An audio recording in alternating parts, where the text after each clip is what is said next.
श्री शिवाय नमस्तुभ्यम। हम सबको पता है कि आज हम सभी के प्यारे गुरुजी कराने वाले हैं सावन की शिवरात्रि पे ऑनलाइन पूजन, जिसका लाभ हम सभी अपने घर पे बैठ करके कर पाएंगे। ठीक है ना। ये जो उपाय मैं आपको बता रहा हूं, इस उपाय का नाम है पार्थिव दीपक। क्या नाम है?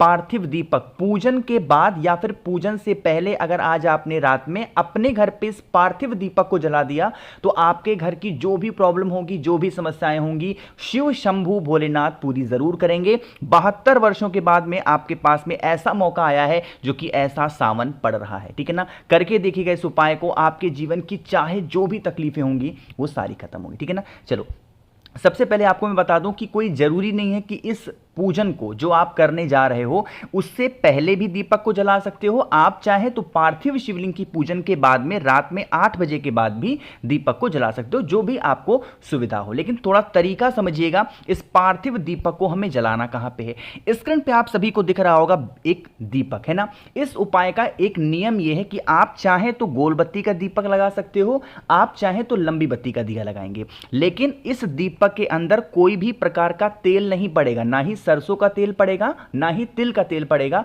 आपको इसमें गौ माता का ही घी डालना है। अगर आपके पास में घी नहीं है तो आप इस उपाय को नहीं करेंगे। ठीक है ना। इस चीज का ध्यान रखिएगा, क्योंकि सावन की शिवरात्रि तिथि हमेशा नहीं आती है, तो बड़े ही नियम से दीपक को जलाना। ठीक।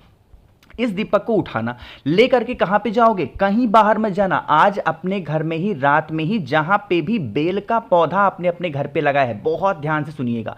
जो भी बेल का पौधा है, चाहे जमीन में लगाया है, गमले में लगाया है, कहीं पे भी, सबसे पहले एक बेलपत्र ले लेना है ना। यहां पे मैं बना के भी दिखा रहा हूं ताकि आपको समझने में कोई दिक्कत ना हो।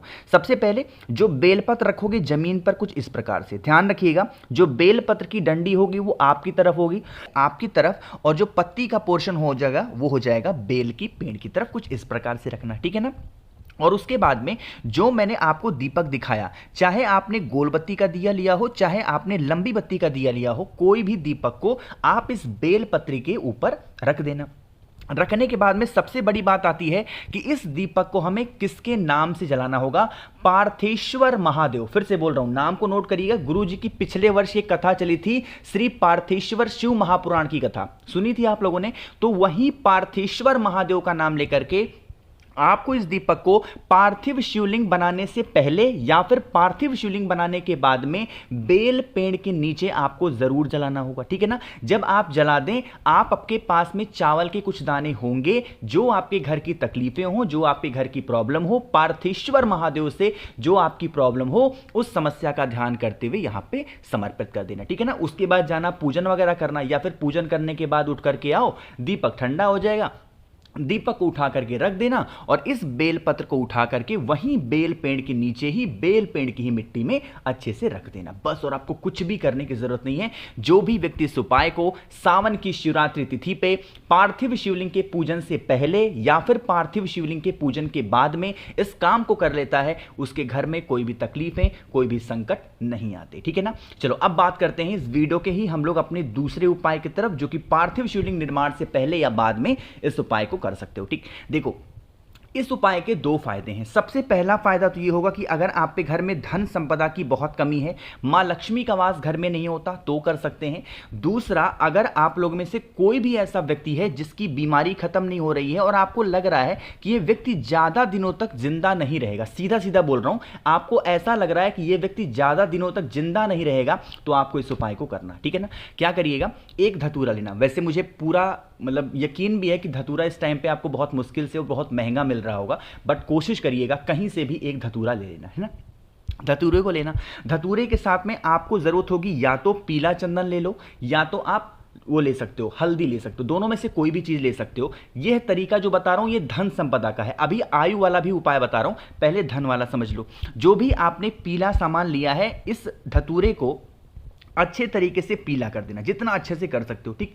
पीला करने के बाद में इस धतूरे को उठाना और उसको महादेव के शिवलिंग के ठीक ऊपर समर्पित करके और एक लोटा शुद्ध जल तांबे के लोटे से श्री शिवाय नमस्तुभ्यम का जप करके समर्पित करना। यह उपाय धन संपदा का बता रहा हूं, पहले बोल रहा हूं। ठीक। समर्पित कर दिया। अब जो धतूरा को उठा लेना। ठीक है ना। धतूरे को उठाने के बाद यहां से आपके पास में होना चाहिए मौली, कलावा, जिसको हम लोग रक्षा सूत्र बोलते हैं। इसी मौली से उस धतूरे पे लपेट देना 2 4 10 बार। और आप अपने घर में जहाँ पे तिजोरी रखते हो पैसे में पैसे जहाँ रखते हो तिजोरी में, उस स्थान पर उस धतूरे को रख देना। साल भर आपके घर में धन की कमी नहीं होगी, पहली बात। दूसरा, अब आपको मैं उम्र वाली बात बता रहा हूं कि अगर बीमारियां बहुत ज्यादा हैं, ये जो धतूरा आपको दिख रहा है ना, इस धतूरे के ऊपर आपको भस्म लगानी है। सफेद कलर की भस्म मार्केट में मिलती है 5 से 10 रुपए की छोटी सी डिब्बी, ठीक है ना। सेम काम करना है, उस भस्म को अच्छे तरीके से उस धतूरे पे लगा देना और वही काम करेंगे। धतूरे को महादेव के शिवलिंग के ठीक ऊपर आपको क्या करना है, समर्पित कर देना।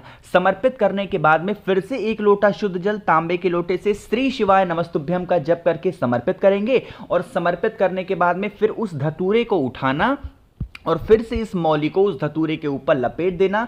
जो व्यक्ति घर में बीमार रहता, परेशान रहता, उसके कमरे में रख देना। उसकी बीमारियां कहां गायब हो जाएंगी आपको खुद भी पता नहीं चलेगा, ठीक है ना। स्पेशल सा प्यारा सा उपाय था, करिएगा जरूर, भूलना किसी को भी नहीं है, ठीक। तो 2 उपाय की हमने बात कर ली है। आगे बढ़ते हैं इस वीडियो के हम लोग अपने तीसरे उपाय की तरफ। आज कौन सा दिन है, आज है शुक्रवार का दिन और कल पड़ेगा शनिवार।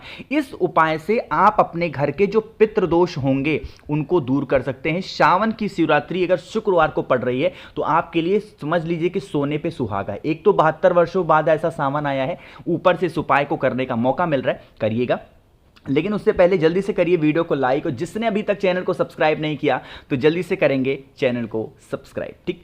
देखो क्या करना है, सिंपल सा उपाय है, कई बार बता चुका हूं, बस रिपीट कर रहा हूं आपको याद दिलाने का। आपको जाना होगा जहां से आप अपने घर में पीने के लिए पानी लेते हो, मटका हो, परिंदा हो, आरओ लगा हो, कहीं पे भी, ठीक है ना। आज सावन की शिवरात्रि का पूजन करने के बाद में एक तांबे का लोटा लेना, ठीक। उस तांबे के लोटे को इसी आरओ के पास में रख देना, ठीक। रखने के बाद में इस आरओ के अंदर क्या भरोगे, जल भर देना। जल भरने के बाद में इसके ऊपर एक छोटा सा प्लेट रखना। क्या रखोगे, एक छोटा सा प्लेट रखना और उस प्लेट में आपको 1 मुट्ठी चावल रखनी है। क्या रखोगे, 1 मुट्ठी चावल, और पूरी रात इसको ऐसे पड़न, कुछ नहीं करना, बस इतना रख के वहां से हट जाओ। अगले दिन पड़ेगा शनिवार, पड़ेगा ना, शनिवार के दिन सुबह 10 बजे से पहले जाना। एक आपको दीपक लगाना होगा 10 बजे से पहले, घी का दिया, लंबी बत्ती का, जिस स्थान पर आपने यह कलश को रखा था। जब दीपक ठंडा हो जाए फिर आप इन सभी चीजों को उठाएंगे। प्लेट का जो चावल होगा किसी भी वृक्ष के नीचे चिड़ियों के लिए डाल देना। और ये जो जल होगा पूरे घर में घूम लेना एक बार, जितने भी रूम्स हों, कमरे हों, हर एक कमरों में घूम करके उसके बाद में इस जल को लेके जाएंगे सुबह 10 बजे से पहले पीपल वृक्ष के नीचे। अगर आप समर्पित कर देते हैं तो आपके घर में कभी पितृदोष नहीं लग सकता, कभी भी आपके घर में पितृ आपको परेशान नहीं करेंगे। इससे सुंदर मौका आपको नहीं मिलेगा कि शुक्रवार को सावन की शिवरात्रि पे आप अपने घर में इस काम को कर रहे हो और अगले दिन पड़ रहा है शनिवार, ले जाकर के पीपल बेड़ में समर्पित कर रहे हो। इससे सुंदर मौका क्या ही मिलेगा, तो करना जरूर है, ठीक है ना। तो यहां पे हम लोगों ने बात कर ली है कितने उपाय की, 3 उपाय की। आगे बढ़ते हैं सबसे आखिरी और बहुत ही छोटे से उपाय की, जो कि है हमारा चौथा उपाय। यह काम आपको पार्थिव शिवलिंग के पूजन से पहले नहीं करना है, पार्थिव शिवलिंग का जब पूजन कर चुके उसके बाद में करना, ठीक। 2 चीजों को लेना होगा। सबसे पहले बात करते हैं फायदे। सिर्फ एक फायदा है, अगर किसी की नजर को हटाना है, आपको लगता है इस व्यक्ति को नजर बहुत लगती है, टोने बहुत लगते हैं, टोटके बहुत लगते हैं, 5 लौंग लेना, ठीक है ना। क्या करोगे, 5 लौंग लेना, साथ ही साथ आपको लेना होगा 5 काली मिर्च। 5 लौंग लेना, 5 काली मिर्च लेना, और उसको लेकर के जो व्यक्ति परेशान रहता है, बीमार हो, गुस्सा करता, क्रोध करता, चिल्लाता है, मारता है, पीटता है, किसी भी प्रकार से उसके हाथों से टच करा देना, चाहे जानबूझ करके या फिर अनजाने में, ऐसे करके टच करा देना अपने हाथों में लेकर के, और उसको ले जा करके किसी भी वृक्ष के नीचे, वट पेड़ हो, पीपल पेड़ हो, अगले दिन शनिवार को फेंक करके चले आना। नजर टोने टोट के गायब हो जाएंगे, पता ही नहीं चलेगा कहां चला गया, ठीक है ना। करके देखिएगा। बाकी पार्थिव शिवलिंग से संबंधित आपको कोई भी वीडियो चाहिए, सीधा लिखिएगा द नेचुरल प्लैनेट। विसर्जन की वीडियो चाहिए, विसर्जन लिख देना। कैसे पार्थिव शिवलिंग बनाए उसको लिखना है द नेचुरल प्लैनेट पार्थिव शिवलिंग कैसे बनाए, ये लिख देना। जो भी चीजें वीडियो आपको खोजनी रहा करें, सीधा वीडियो लिखा करो और चैनल का नाम लिख दिया करो, सारी वीडियो आपको मिल जाएंगी, ठीक। और ये वीडियो पसंद आई हो तो लाइक करिएगा, कुछ पूछना है नीचे कमेंट सेक्शन में पूछें। मेरे जितने भी भाई बहन आवाज पहली बार सुन रहे हैं, चैनल को जरूर सब्सक्राइब करेंगे। श्री शिवाय नमस्तुभ्यं।